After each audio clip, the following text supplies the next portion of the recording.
News, सच जरूरी है। नमस्कार दर्शकों, आप देख रहे हैं MNS न्यूज टीवी और मैं हूं आपके साथ श्रद्धा तिवारी। तो आइए देखते हैं छत्तीसगढ़ से आई हुई दुर्ग लोकसभा सांसद विजय बघेल द्वारा HMPV बीमारी से लड़ने के लिए तैयार। दुर्ग महाकुंभ का आगाज, लाखों श्रद्धालुओं ने लगाई आस्था की। पाटन OBC संयोजक समिति 5वां स्थापना। तो आइए देखते हैं दुर्ग से आई हुई स्टेट हेड हनु नायक जी की खास खबर। लोकसभा सांसद विजय बघेल द्वारा HMPV बीमारी से लड़ने के लिए तैयार। दुर्ग लोकसभा सांसद विजय बघेल सुबह मॉर्निंग वॉक पर रोजाना निकलते और लोगों को प्रेरित भी करते। उनके द्वारा HMPV बीमारी से लड़ने के लिए तैयार है। सरकार और जनता से आग्रह भी किया है, बीमारी से डरना नहीं है, लड़ना है। कोविड जैसी ही यह बीमारी इस समय HMPV नामक फैल रही है। भारत में कई जगह पाया गया है। इसे डरना नहीं चाहिए और निर्भीकता से हर चीज का सामना करना चाहिए। हमारी सरकार निश्चित रूप से, खासकर मोदी जी, इसके लिए बहुत सजग रहते हैं और कोरोना काल में हमने देखा भी है, पूरा देश ही नहीं पूरा विश्व देखा है।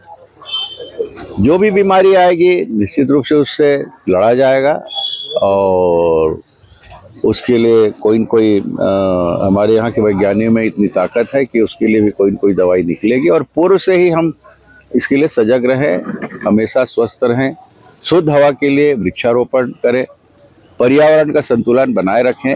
बीमारियां हम ही से आती है, सबसे बड़ा कारण हम ही है, इसलिए हम ही अपने आप को सुधारें तो बीमारी नहीं आएगी। ये मेरा सबसे निवेदन है। अभी कितने पेड़ का और आप लक्ष्य सोचे होंगे गुरुजी? जैसे इस सिविक सेंटर क्षेत्र को जैसे दिखते हैं, अभी भी कहीं कहीं पर कचरा डंपिंग किया जा रहा है नगर निगम भिलाई द्वारा।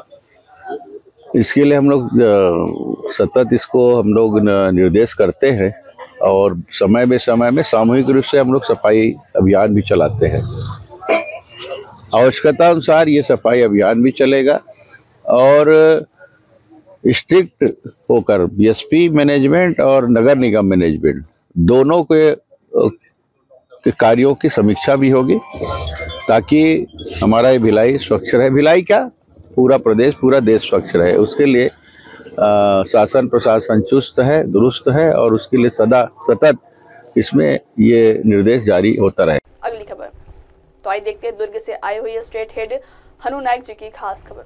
महाकुंभ का आगाज, लाखों श्रद्धालुओं ने लगाई आस्था की डुबकी। प्रयागराज में सोमवार को ही पहले स्नान के साथ ही महाकुंभ का आगाज हो गया है। 12 साल में होने वाले इस कुंभ में सुबह 60 लाख श्रद्धालुओं ने डुबकी लगाई है।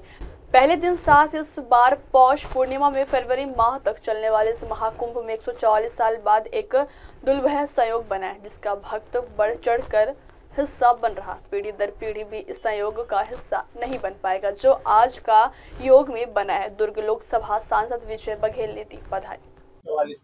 144 साल बाद ये शुभ योग आया है कि आज के दिन, पूर्णिमा के दिन, महाकुंभ का आयोजन की शुरुआत हो रही है।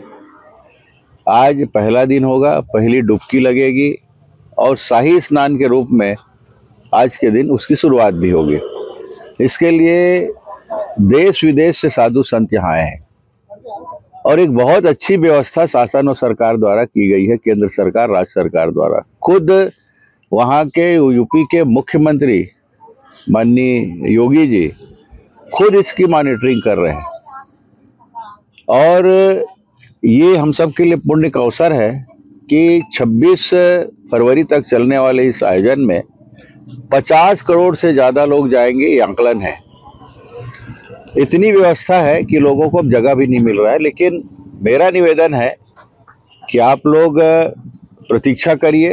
निश्चित रूप से 6 शाही स्नान होना है, कभी न कभी सबको ये मौका आएगा और इस पुण्य का लाभ हम सब लें। मैं भी अपने परिवार के साथ जाऊंगा, ये मैंने भी अपने मन में इच्छा रखा है। कब जाऊंगा ये तो नहीं है, लेकिन मैं भी जाऊंगा, ऐसा इच्छा है। इसकी भी आप सबको बहुत बहुत बधाई, शुभकामनाएं। और आज हमारे पंजाबी समाज के लोगों का लोहड़ी भी होता है सुबह का, जिसमें लोग 9 वर्ष मनाते हैं। आज के दिन उनका 9 वर्ष शुरू हो जाता है पंजाबी कैलेंडर के अनुसार, सिख समाज के। उसके लिए भी बहुत बहुत बधाई, शुभकामनाएं। अगली खबर, तो आइए देखते हैं पाटन से आई हुई रिपोर्टर विवेक की खास खबर। ओबीसी संयोजक समिति 5वां स्थापना दिवस। ओबीसी संयोजक समिति छत्तीसगढ़ का 5वां स्थापना दिवस पाटन ब्लॉक अंतर्गत आने वाले ग्राम बिल्हारी में मनाया गया। कार्यक्रम का शुरुआत बाबा साहेब डॉक्टर भीमराव अंबेडकर महात्मा गांधी के तेल चित्र पर माल्यार्पण कर जय ओबीसी जय किसान सारे अब ओबीसी एक समान ओबीसी ने बांधी गांठ लेकर रहेंगे पूरे 60 स्लोगन के साथ कार्यक्रम का शुरुआत हुआ, जिसमें भीखम साहू, आशीष साहू, शैलेंद्र साहू, घनाराम साहू, श्री राम निषाद आदि उपस्थित है। आज़ादी के 25 दिन बाद 10 सितंबर 1947 को ओबीसी समाज को हक अधिकार दिलाने के लिए जारी धर्म युद्ध का शंखनाद छत्तीसगढ़ में आज से 5 वर्ष पूर्व आज ही के दिन हुआ था। उस धर्म युद्ध के 5वें स्थापना दिवस के रूप में आज दुर्ग जिला के बिल्हारी में ओबीसी संयोजन समिति का 5वां स्थापना दिवस संगठन के जन्म दिवस के रूप में मनाया जा रहा है। संगठन का उद्देश्य सामाजिक न्याय की स्थापना है, अर्थात सामाजिक सुरक्षा और सभी वर्ग को समान हिस्सेदारी के लिए कानून बनाकर हर व्यक्ति को सम्मान दिलाने के लिए यह आंदोलन पिछले 75 सालों से जारी है। निरंतर 5 साल इस समिति को हो गया है, इसका कार्य प्रणाली को अगर हम जानने की कोशिश करें किस तरह से जानेंगे?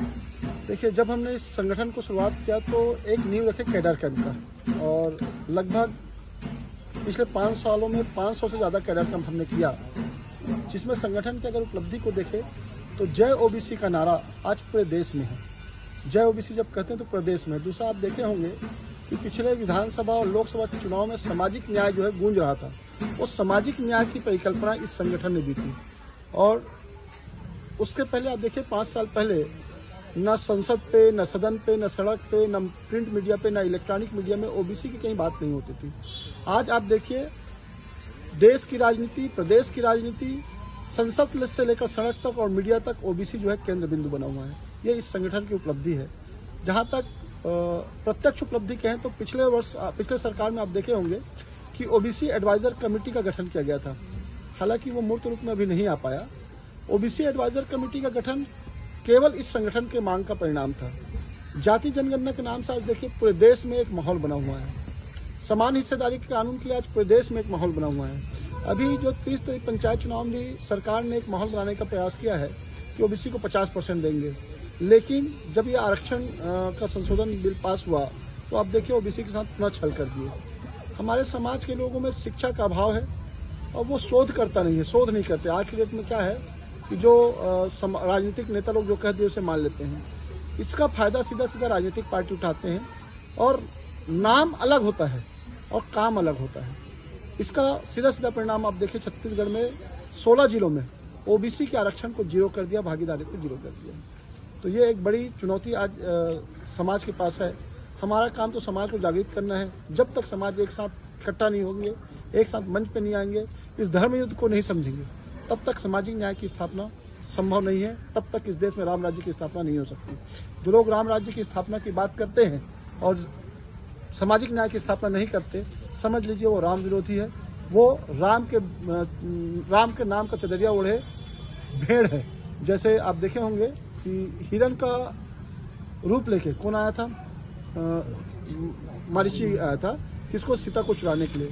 वैसे ही राम राज्य की स्थापना की चादर ओढ़ के वर्तमान भाजपा सरकार ओबीसी समाज के हक अधिकार को छीनने के लिए आया है, क्योंकि वो भली भांति जानते हैं कि जिस दिन ओबीसी समाज अपने हक अधिकार को समझ लेंगे, जिस दिन हक अधिकार की लड़ाई को धर्म युद्ध समझ लेंगे, उस दिन इनके चेहरे से इनके मुखौटे उतार दी जाएगी, इनको सत्ता से बाहर निकाल के फेंक देंगे।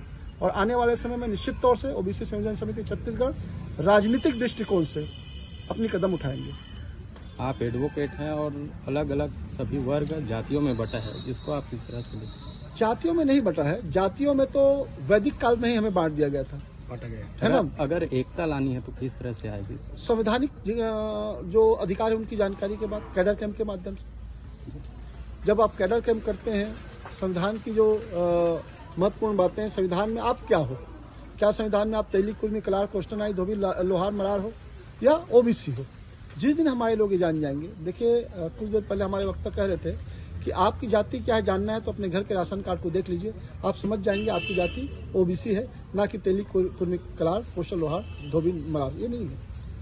तो ये कैडर कैंप के माध्यम से हमारे लोगों को प्रशिक्षित करने का काम कर रहे हैं। साथ ही अब सड़क की लड़ाई भी शुरू करेंगे, क्योंकि हम लोगों का सोच था कि सामाजिक जागरूकता के आधार पर हम राजनीति की एक नई दिशा देंगे करके, लेकिन सरकारों में जिस तरह का आडंबर और षड्यंत्र चल रहा है, उन षड्यंत्रों का पर्दाफाश करने के लिए हमें अब रोड तक निकलना होगा।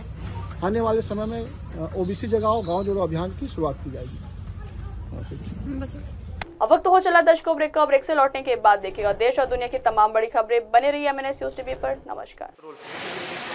हाय हेलो नमस्कार, मैं हूं पंकज विष्णु और आप देख रहे हैं MNS न्यूज। आप देख रहे हैं MNS न्यूज, सच जरूर।